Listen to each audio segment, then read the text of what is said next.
One thing that happens very frequently for a lot of freelancers, coaches, consultants is people coming into your business and then telling you that you are too expensive or that they paid less somewhere else, or asking you if you can give them a discount. And recently I had something very, very similar happen to me where somebody reached out to me via LinkedIn, and they were in my niche, all right. They had a good thing going. They have a good thing going.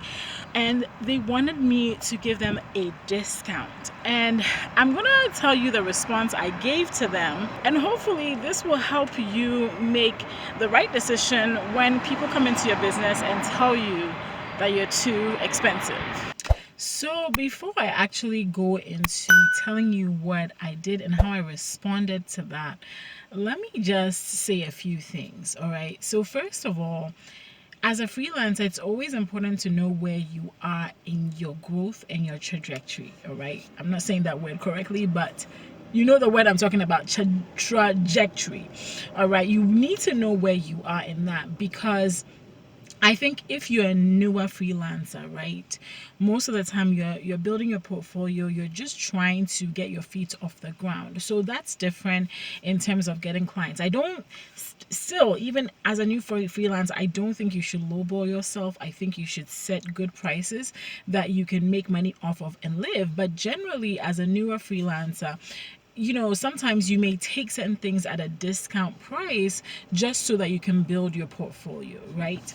And then when you've been doing it for a year, 2 years, 3 years, your prices definitely have to go up.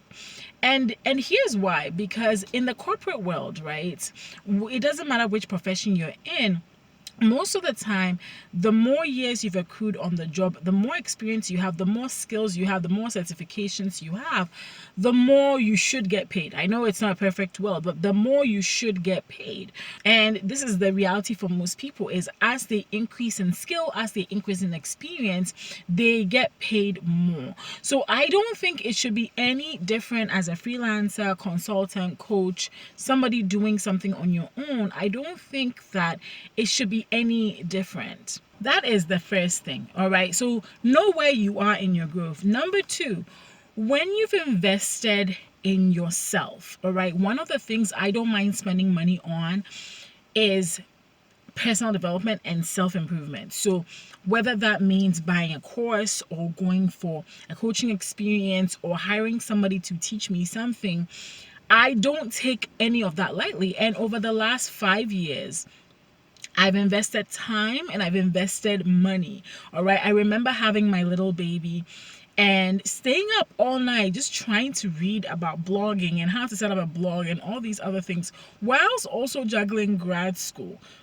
All right. So in my case, right, I have five, almost 6 years of experience investing time, all of these things. So it should count for something. Another thing too is that one thing I've realized is that clients that come to you and want to haggle on price and want to argue about your prices typically are the worst kind of clients. And this is not just me. I happen to be in communities of other freelancers, and this is a general consensus that most of the time when people want to lowball you, when people come into your inbox telling you about, I paid a low amount with this freelancer, so this is why you should accept this price because you're too expensive. When you have people that already come and they're already speaking like this, I can assure you, okay, based on experience, that this person is also going to be the very person that's going to nitpick everything, that's going to complain about everything, that's going to ask you to do multiple revisions. For me, like a freelance writer, multiple revisions. They're the ones that are going to give you so much trouble. You will regret accepting them as a client. And so I think you kind of know where this is going, My response to the person was that, when and to give you even a little bit more insights into the story, when I had spoken to the person on the phone, I had mentioned my prices, and they told me, oh, well, they could pay. I gave them a range, and they said they could pay the lower range of my pricing, which is fine because I gave them a range anyway. But then they come back and they want me to do all this work that they wanted me to do, but this time they're not even willing to pay me the lower end of my price. They're going even lower, right? And I had to tell them that I'm really sorry, I cannot do this work for this amount just because I can't do it, right? I knew that if I didn't put my foot down and say no, that I would get into this and regret it. Like, trust me on this, all right? If you want to test it for yourself, go ahead. But this really did happen. So anyway, I just let them know that I was really sorry, but I could not do the writing that they needed for the particular price that they were quoting, because I had already given them a range, right? And that's only fair. I'd already given them the range. They had said they would pay the lower end of the range, but now they were lowballing me even further. No, sir, that's not going to happen. But another thing too I want to say with that is that if you're going to let somebody down, also make sure that you're not completely burning bridges, right? Because we're human beings, and you always have to be empathetic. I believe in being empathetic, and so yes, I cannot accept their prices, but that doesn't mean that in the future they could not become a client. So I let them down easy. I wasn't rude. So in responding to people that come lowballing you in your inbox, still be respectful, but let them know that it's just not going to work. Because the way I spoke to them, it could be that they come back. I did not get a response from them, by the way, and that's okay, because not everybody is going to be able to afford your prices, and that's fine too. Another thing too is that when people come to you and they tell you that they can't afford your prices or you're too expensive, that is not on you. That's them. That's them and where they are financially and whatever they're going on with.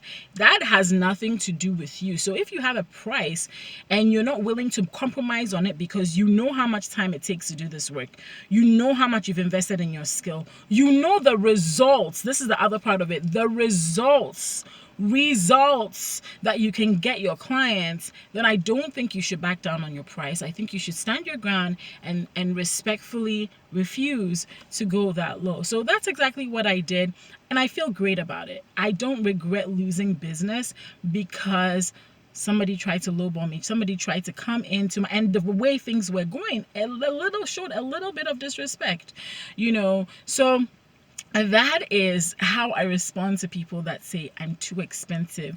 And I hope that in that there's something in there for you, so that you don't get lowballed and get paid peanuts for doing a lot of work. If you want to learn more about freelancing, living the freelance life, building a freelance business, I encourage you to check out one of these two videos.